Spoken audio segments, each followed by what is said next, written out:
Hello guys, my name is Akshay Kumar Verma और अक्षय बालाजी में आज जो टॉपिक पर हम स्टडी करेंगे है ना, डिस्कस अबाउट दिस टॉपिक जो होता है वो है मिलर घातांक। मिलर घातांक जो होता है वो क्या होता है, सबसे पहले हमें जो होता है इनको पता करना चाहिए कि सबसे पहले मिलर नामक जो होता है साइंटिस्ट आए, उन्होंने क्या बताया कि कोई भी अंक है उसको जब हम जो होता है इनके उन्होंने जब व्यंजक निकाला तो बताया कि सबसे पहले तीन जो होता है प्रोसेस के थ्रू यह कंप्लीट होता है करके बताया है ना। सबसे फर्स्ट उन्होंने बताया कि उनके कोई भी जो संख्या है उनके हम जो होता है व्युत्क्रम लेते हैं, ठीक है, ये व्युत्क्रम लेते हैं। व्युत्क्रम लेने के बाद जो होता है उनका हम जो होता है वाइस अंक लेते हैं, वाइस अंक लेते हैं। वाइस अंक लेने के बाद जो होता है उसको गुना करते हैं। उसके बाद जो होता है व्युत्क्रम लेते हैं, व्युत्क्रम के बाद वाइस अंक के बाद उसको गुना, तो गुना करने के बाद जो संख्या प्राप्त होती है उसे कहते हैं मिलर अंक, ठीक है, मिलर अंक कहते हैं। सबसे पहले हम क्या कहेंगे कि मिलर अंक किसे कहते हैं। मिलर अंक जो होता है यह जो होता है घातांकों की परिमेयता का नियम भी इसको कहा जाता है, ठीक। मिलर अंक को घातांकों की परिमेयता का नियम भी कहा जाता है।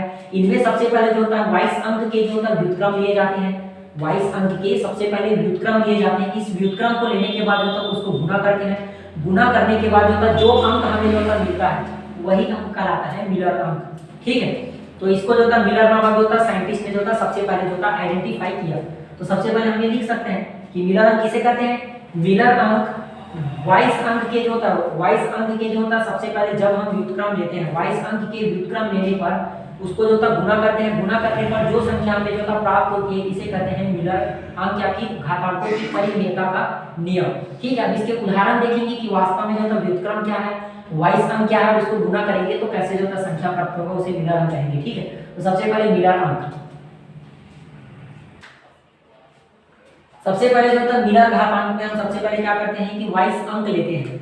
वाइस अंक ले लिए, जैसे 2 3 3 है, ठीक। नेक्स्ट हम क्या करेंगे, सेकंड में जो होता है उसके व्युत्क्रम लेंगे, है ना, व्युत्क्रम लेंगे। व्युत्क्रम कैसे हो जाएगा 1/2 है ना, 1/3 1/3। अब इसको क्या करेंगे, तीसरा जो होता है इनको जो होता है गुना करना है, गुना करना है, ठीक। तो गुना करेंगे तो क्या होगा, इसमें सबसे पहले जो होता है इनमें से ये दोनों समान है तो इसमें से केवल जो होता है एक अंक लेंगे, तो ये हो गया 3 3 दूनी 6, तो ये हो जाएगा अपना सबसे पहले जो होता है 1/, जो होता है इसमें 2 × 6, ठीक। 1/, जो होता है इसमें 3 × जो होता है 6, 1/, जो होता है इसमें 3 × जो होता है 6, है ना। अब क्या हो जाएगा 6 कम 6 गलत हो रहा है ना, 2 1 कम 2 2 3 6, 3 1 कम 3 3 दूनी 6, 3 1 कम 3 3 दूनी, ठीक है, 3 दूनी 6। अब यहाँ पास क्या होगा कि इनका जो होता है मिलर घातांक, जो चौथा जो बनेगा मिलर घातांक, इसमें क्या हो जाएगा 3 है ना, अनुपात 2 के अनुपात में जो होता है प्राप्त होगा, इसे कहेंगे मिलर अंक, ठीक है। क्या होगा, सबसे पहले मिलर अंक किसे कहेंगे या फिर मिलर घातांक किसे जो होता है घातांकों की परिमेयता का नियम भी कहा जाता है। इनमें सबसे पहले जो होता है हम कोई भी संख्या जो जब उसका हम मिलर अंक जो होता है ज्ञात करते हैं तो सबसे पहले जो होता है वाइस अंक के व्युत्क्रम लेते हैं। परिभाषा कैसे बनाना है, वाइस अंक के व्युत्क्रम लेते हैं।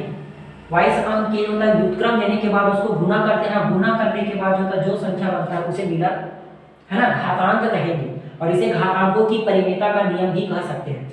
सबसे पहला जो होता है इसमें जो 12th है उसके यूनिट नंबर जो होता है फर्स्ट में ये जो होता क्वेश्चन है मिलर जो होता घातांक या फिर घातांकों की परिमेयता का नियम। तो 12th वाले जो होता फर्स्ट यूनिट जो होता है इसमें देख सकते हो ये इंपॉर्टेंट क्वेश्चन है और इसको जो होता पूछता ही है, ठीक है। तो मिलर घातांक जो होता है किसे कहते हैं वो, और इस प्रकार होती है निकाल सकते हैं। नेक्स्ट और देख सकते हैं इसमें हम दूसरा हम इसका जो होता उदाहरण देख सकते हैं, ठीक है। उदाहरण नंबर जो होता सेकंड, उदाहरण नंबर सेकंड में क्या होगा कि जैसे कि यहाँ पर जो होता है ये 3 है, यहाँ पर 4 है, यहाँ पर 3 है। अब हम देखेंगे इसका वाइस अंक क्या हो जाएगा, यहाँ पर A B और ये C, ये हो जाएगा 3, ये हो जाएगा 4 और ये हो जाएगा 3। व्युत्क्रम लेंगे 1/3, ठीक, 1/4 1/3, ठीक। नेक्स्ट हम क्या करेंगे कि यहाँ पर 4 कम 4 4 4 दिया 12, ठीक है। तो यहाँ पर जो होता 12 है, दो संख्या समान है, तो नेक्स्ट अब गुना करेंगे क्या करेंगे 1/3 इंटू जो होता है 12, ठीक। फिर 1/4 जो होता है 4 इंटू जो होता है यहाँ पर 12, 1/4 जो होता है इसमें 3 इंटू जो होता है 4। अब कितना होगा 3 1 कम 3 3 दूनी 6 कितना 3 4 12, ठीक है 4। नेक्स्ट 4 1 कम 4 और 4 किया 12, 3 4 ठीक है। तो यहाँ पर जो है इसका मिला रंग क्या बनेगा अपना 4:3:4। ठीक है, ये जो का बन गया इसको कहेंगे मिलर अंक। सेकंड उदाहरण हो गया। और इसमें जो फिर से तीसरा देखते हैं। ठीक, नेक्स्ट हम देखते हैं उदाहरण नंबर जो है तीसरा।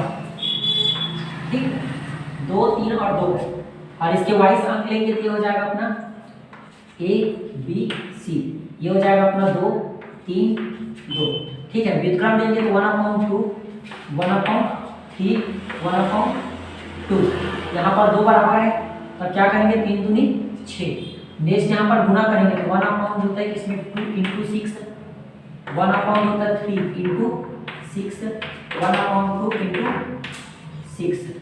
2 × 2 2 तिया 6 3 दूनी 2 तिया 6। तो इसके म्यूलर अंक में क्या बनेगा कि 3:2:3। ये हो गया इसका मिलर अंक।